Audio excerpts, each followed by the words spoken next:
This one's for the gamers, for the dreamers, for the players who dare to dream bigger and jump higher, for the grinders who refuse to quit on a loss, for the guys who love to drink breast milk. What? A new generation of athletes are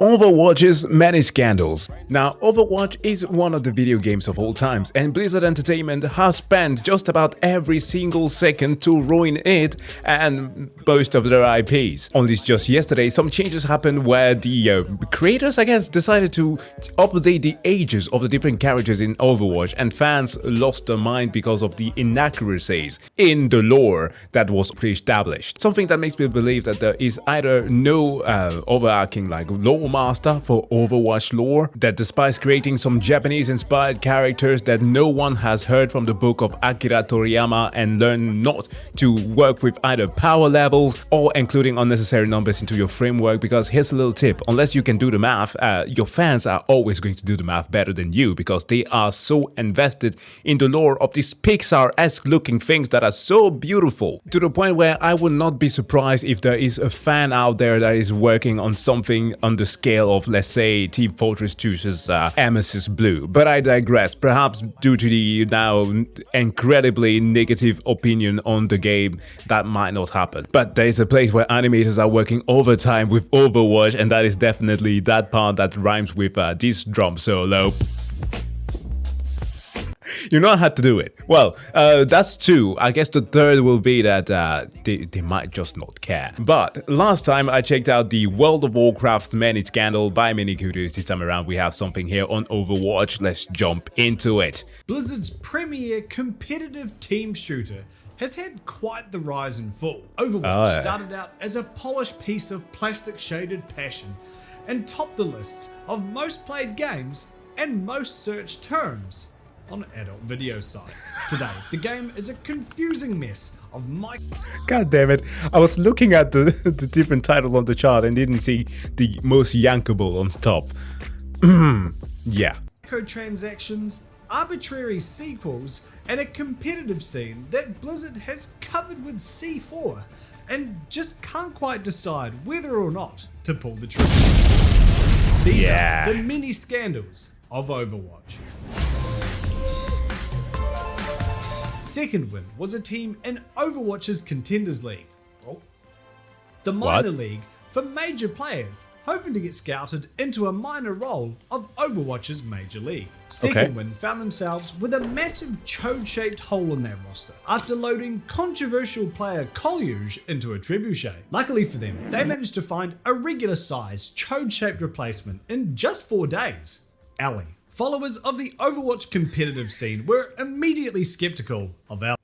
Chill shape because of fake gamer girl. I get it. Ali. While she was highly ranked, her rise from literal nobody to minor league player pick overnight had players scratching their neckbeards. On top of that, the playtime statistics on her account were far too low for somebody of her skill level, meaning this was most likely a second account. This trend continued to both her Twitch and Twitter accounts, which seemingly popped up out of the blue. Out of nowhere. Who is Ali? Legit question, no one has ever heard of this player before. Level 146 account, don't tell me that's their main. So question is, who is it actually? Random person or someone's old? No VODs on Twitch, new Twitter account, no picture, new Overwatch account, almost no one's heard of her, no clips of something that, let's say, perhaps 10 years ago would have been feasible to believe that a gamer girl with actual skill will not want to have her face revealed, because let's be honest, despite how it is that freaking IShowSpeed speed would be raging on a girl that is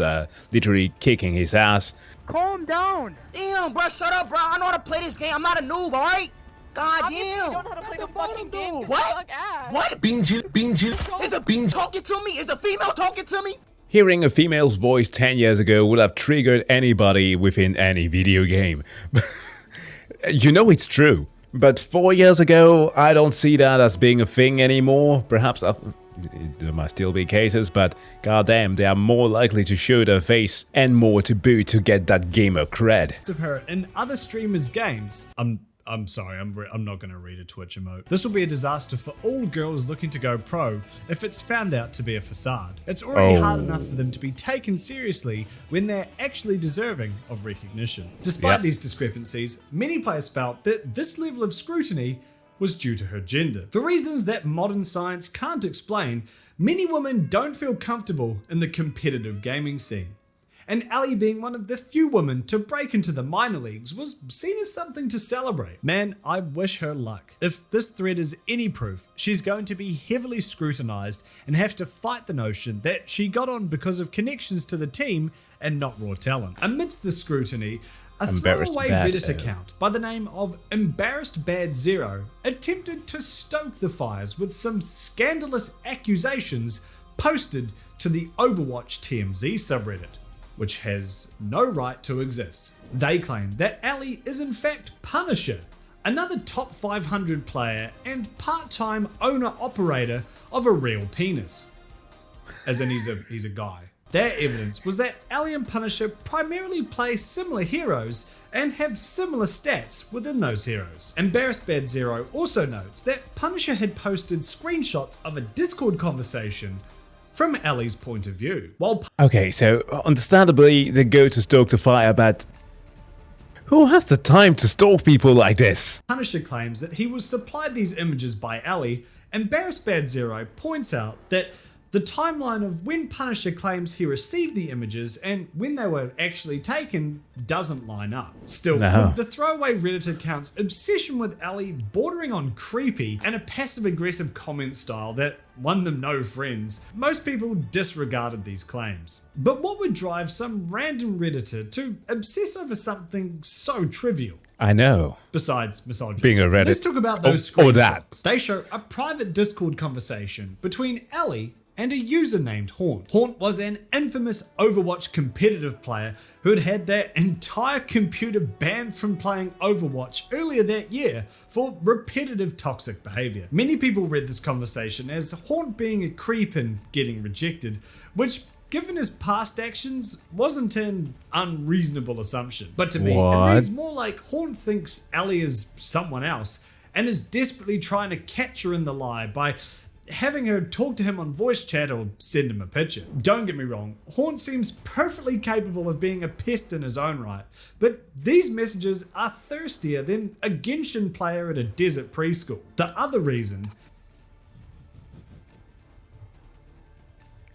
Okay, look, you get enough of the preschooler jokes from Maxor, okay? Now we get it from ManyKudos. Look, I feel bad for Genshin players. At least you are not Gacha Live players.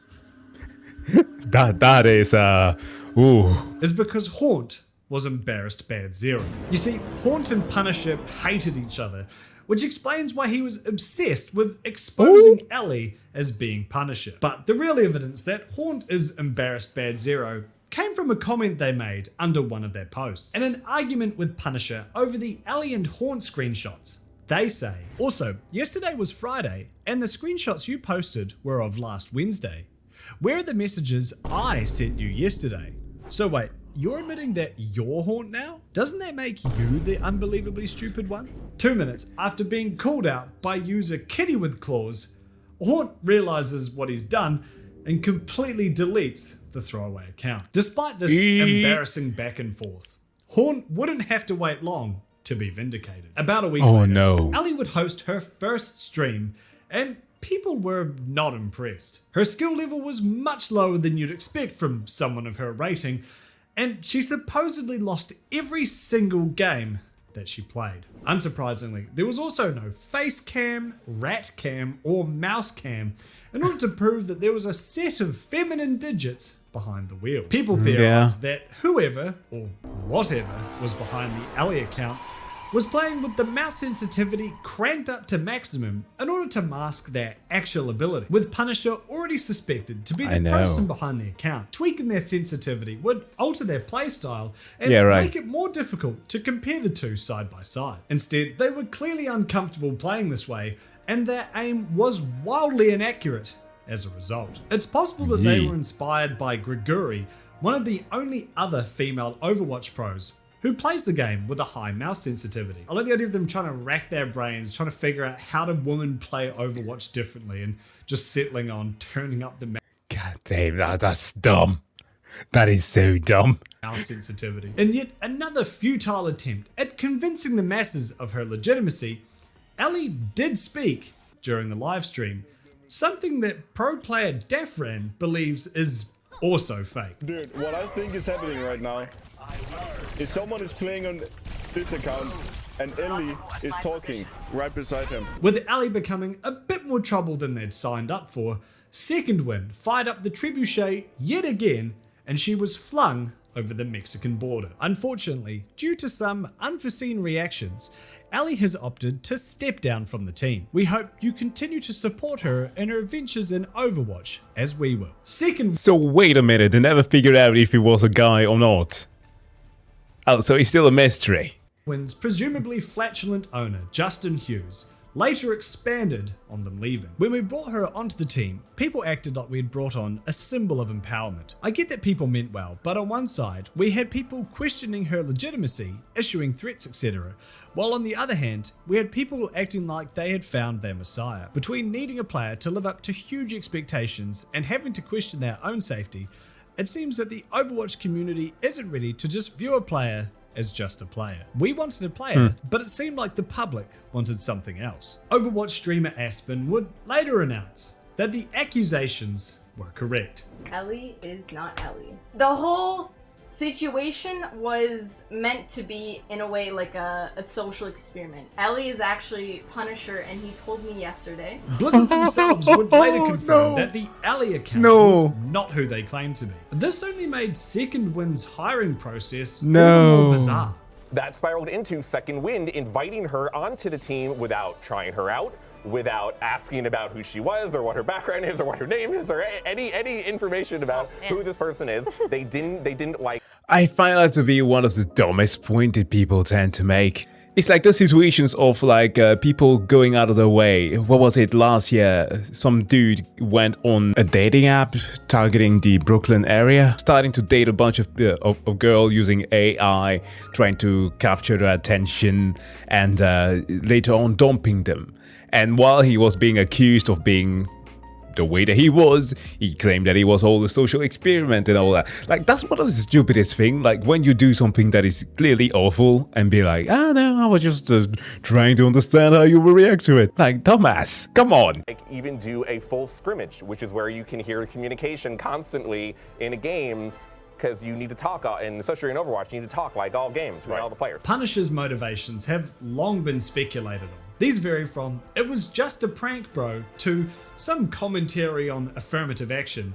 But since Punisher has only used his Reddit account to buy mice and win iPhones since the incident, we may never truly know. Ultimately, the biggest losers here are the women of esports. Yeah. You can now add, a guy is playing your account to the list of things to diminish their accomplishments. This one's for the gamers, for the dreamers, for the players who dare to dream bigger and jump higher, for the grinders who refuse to quit on a loss, for the guys who love to drink breast milk. What? A new generation of athletes are showing. I was about to take a sip of my drink, but they all love. I'm not doing that. They don't care whose it is, and they definitely don't care they're drinking it instead of freeloading babies. Because Jesus at the Christ. End of the day, we're all just one big baby. A big baby who wants to prove to the world what they're made of. Breast milk is here, and it isn't going anywhere. But if you can't find breast milk, try Gamer Subs. Click the link below. Okay, he was worth it. Or use code KUDOS to save 10% on my favorite energy drink supplement, Gamer Subs. Overwatch 2 sets a bold standard for the naming of video games. It turns out the 2 isn't there because it's the sequel, but because they want you to buy... See, look, how are you going to be faulting people for not wanting to watch Overwatch NFW content when thick thighs save lives? God damn!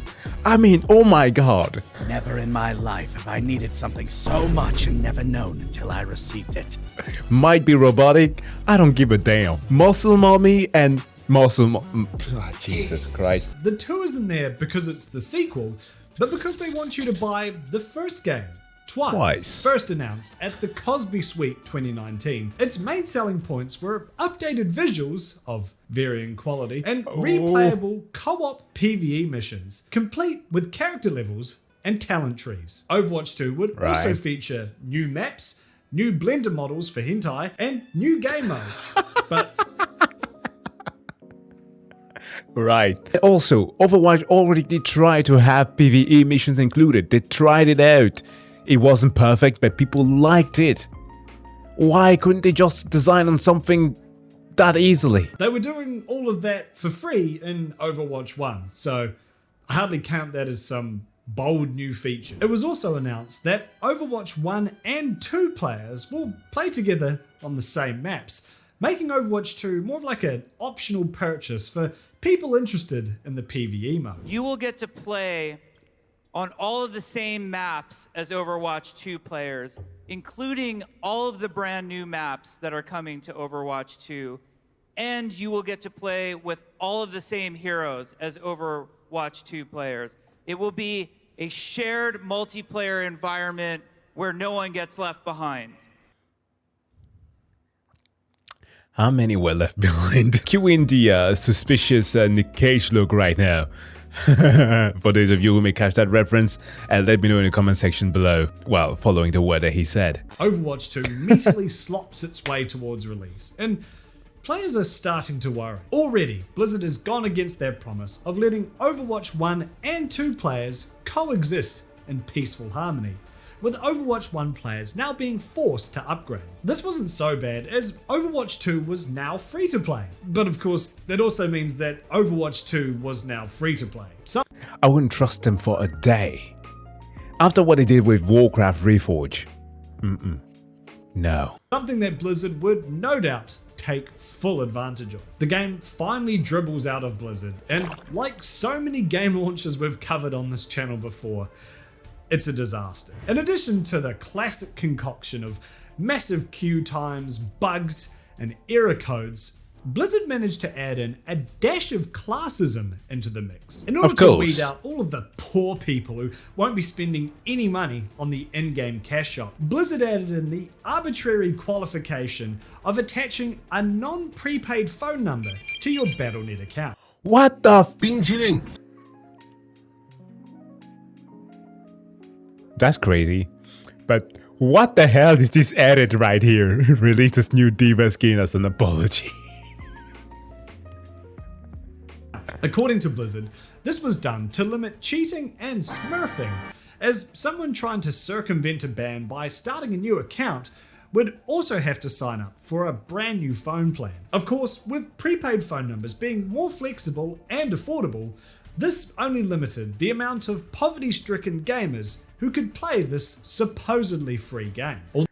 Oh my god, fuck Blizzard for doing stuff like this. Are you kidding me? Though this decision would eventually be reversed, it was still in place for an entire month after the game's launch. Even if you managed to get past all of those hurdles, the changes to gameplay were poorly received. The Assault game mode was completely removed, taking with it a number of fan-favorite maps. Arbitrary game features were also removed, from the on-fire system to the group finder feature to the in-game statistics screen, which meant that matches just sort of limply stop. After-game summary is virtually non-existent. No medals, no cards saying, this person did really good at this. The end of every game was when we would congratulate our teammates and occasionally our opponents for doing a good job. Now the game's just sort of end. Some characters received massive changes to their core features, changing how they were played, and in many cases, making them worse. Team size was changed from 6 players down to 5, which did little to solve any of the game's actual issues and only created more, as the game was designed with 6 players in mind. So it might sound like all Overwatch 2 did was remove a bunch of random bullshit without adding anything significant. Well, you won't no. say however or something. The only part of the game that had any notable additions was the part where you get to spend money. Desperate not to fall but of behind course, on they the would add a times, shop. Overwatch 2 foregoed the cancerous loot box system that was endemic to the last decade of gaming in favor of the newly cancerous Battle Pass system. Both cosmetics and full-on red. The thing that every single game as a service goes for. Battle Pass this, Battle Pass that. Oh my god. And then single player experiences go with season passes. Oh man, how am I so happy that things like Baldur's Gate and Armored Core exist in this year. And of course, a lot of other indie titles. There are good games being released, but why these big companies keep doing this? They have the money. They are publicly traded, sure, but they have the money to circumvent all of this. Oh god. Blooded American heroes were now locked behind tracks that could be unlocked instantly for paid players and after around 50 hours of gameplay for freeloaders. In a game based around swapping heroes mid-game in order to counter enemy picks, people felt that having to unlock heroes this way made the game pay to win. It's important to note that the reason the original Overwatch had an upfront cost instead of being free to play was specifically for this reason. At the time, the League of Legends system of hero acquisition was very popular, but having a $60 price tag allowed Blizzard to justify unlocking all the heroes from the get-go. Yeah, don't go mentioning League of Legends there. They also try to have that system of acquiring legendary skins with the Jin one, the $200 Jin skin, which like what was it, like 0.00% of the players who would actually buy the items that would unlock the skin could have access to it.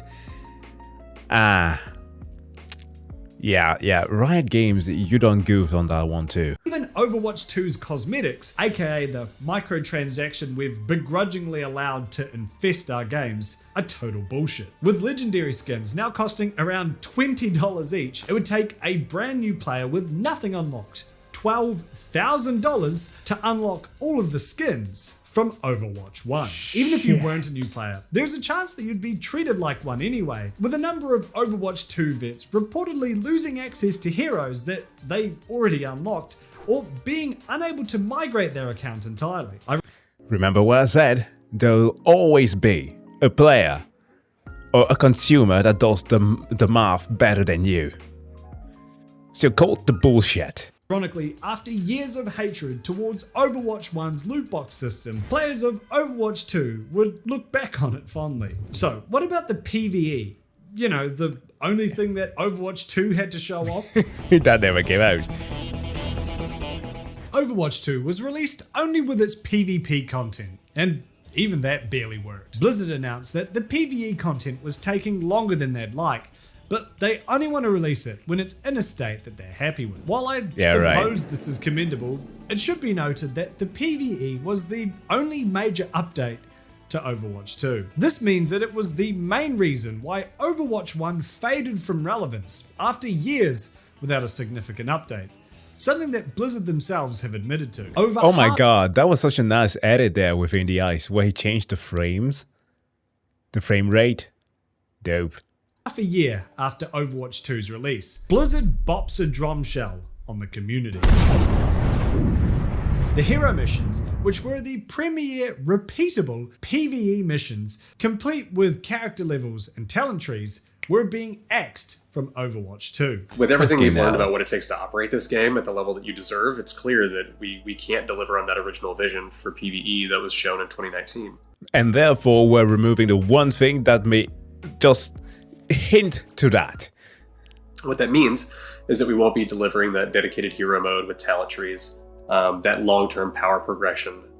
Those things just aren't in our plans anymore. PvE content would still be added to the game, but only in the form of story missions. The emphasis that the repeatable missions are the ones being stuffed into a trash compactor makes it sound like these story missions are the sort of thing that you'll do once and then go back to getting yelled at for picking Hanzo in PvP. Understandably, fans were not impressed. While they were technically adding some PvE to the game, The murky distinction between the modes left many fans believing that PvE had been axed from the game entirely. With what was the only real selling point left cut from the game, many players were left wondering what the point of Overwatch 2 even was, and if it was just an excuse to swap to the new monetization model. What was all that time spent on?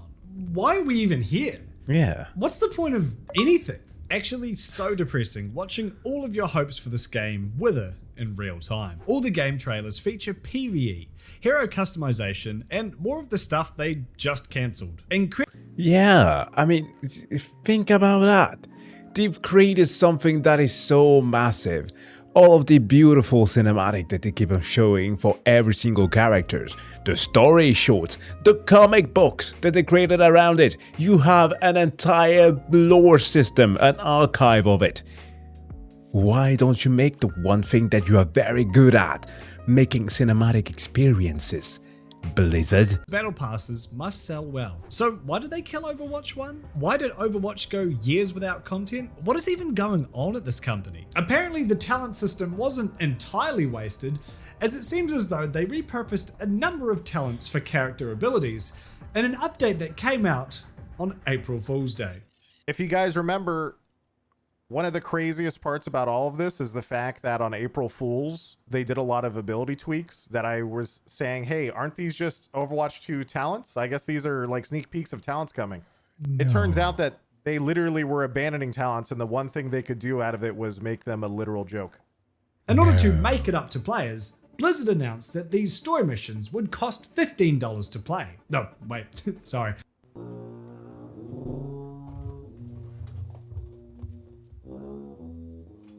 They put a paywall. They put a paywall behind stories. Why? Why? Why? I'm asking again, why are you doing this?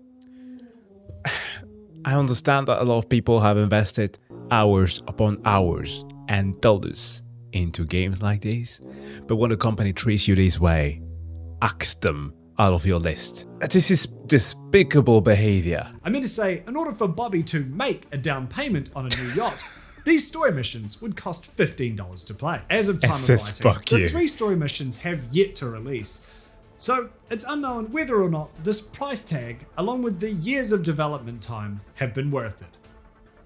But if I had to guess, with player morale at an all-time low, Blizzard responded the only way they know how, by announcing that a character is bisexual and releasing a horny Mercy skin. Who asked for this? It's the same way that when they changed character ages, nobody asked.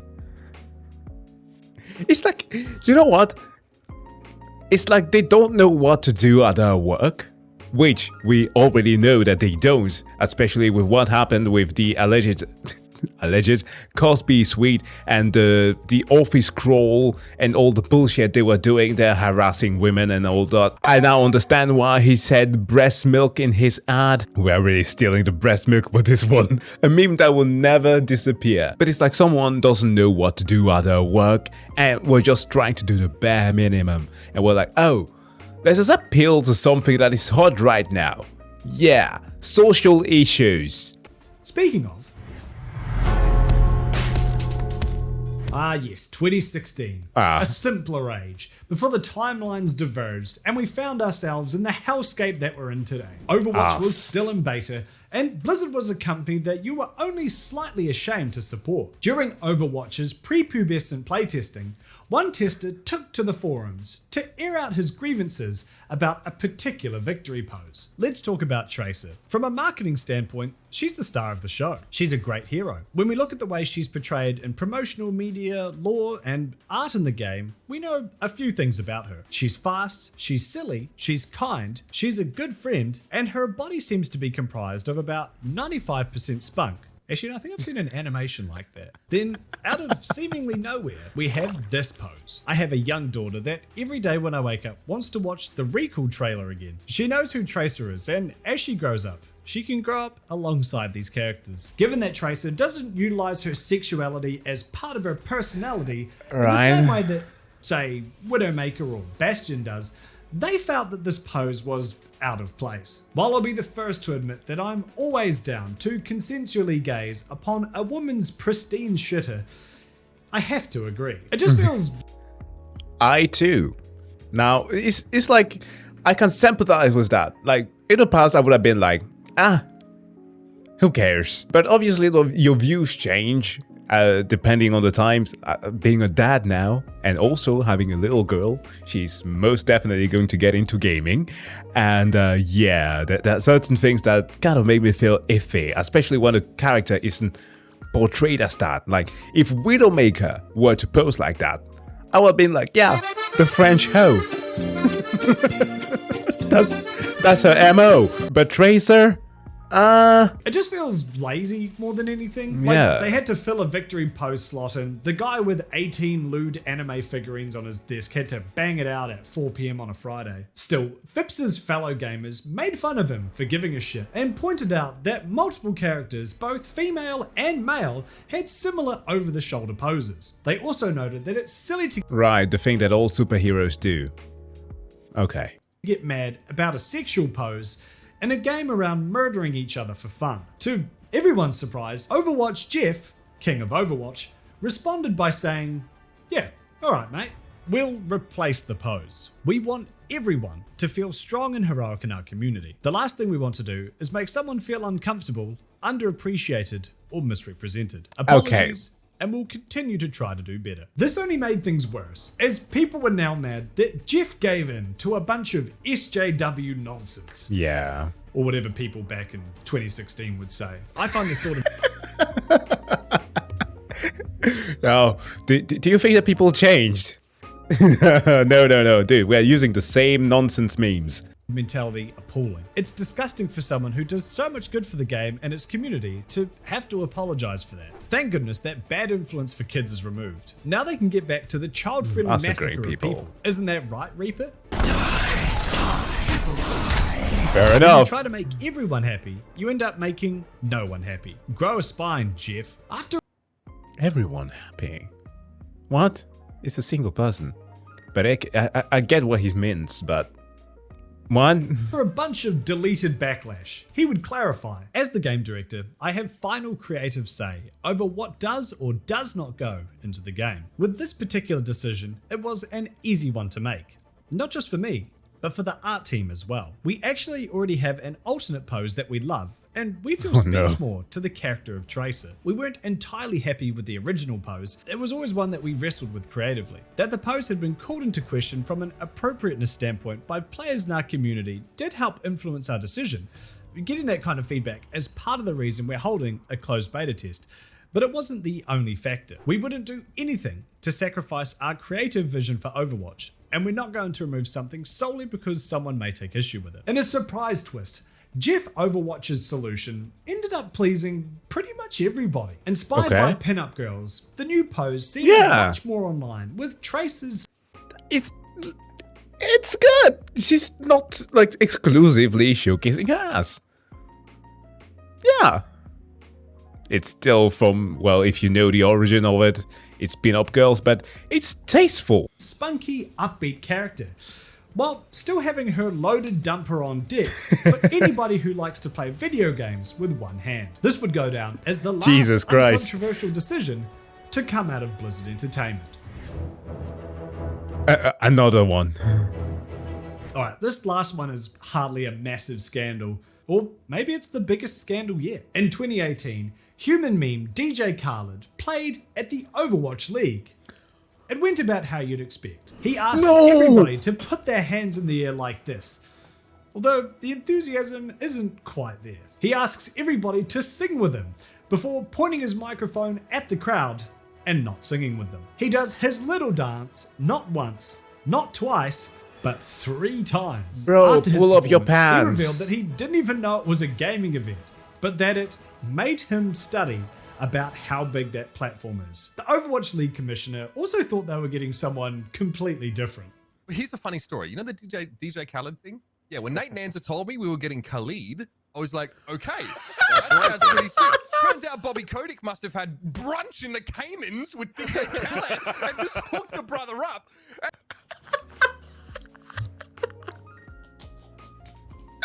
That's brilliant. Oh my god, that is actually brilliant. That is actually brilliant. Oh yeah. Oh my god. Yeah, Kotick is you've seen the famous picture of him, right? In the Caymans? Or not the Cayman, but whatever island it was that people are dressed in all white. Where he was participating in that. Yeah, he's got connections, obviously, as somebody on Jeff Ripton blacklist. Never forget. And all of a sudden, because Nate Nanzer was like, you know, he was the commissioner of the league. He was pretty, you know, hello fellow kids. He was pretty tuned in, to be honest. Like, you know, we talked a bunch about shoes and streetwear. He was obviously an older bloke with a family, but he was a bit more in tune. But, you know, something sort of went wrong there. He also spawned another classic phrase, as he often does, by saying, "Overwatch me," before doing another dance. If you're after more Blizzard scandals, why not this one about Diablo's mini scandals? Or how about this one about World of Warcraft's mini scandals? Well folks, this was another one of the many scandals by ManyKudos, and as always, please do go and subscribe to the man's channel. He's hilarious and I love his whole setup, and the way he does his things is great. But if you like this video, you know what to do. Don't forget to give the video a like and subscribe, of course, if you want to see some more. That said though, wish you all to have a wonderful day and see you guys in the next one. Bye.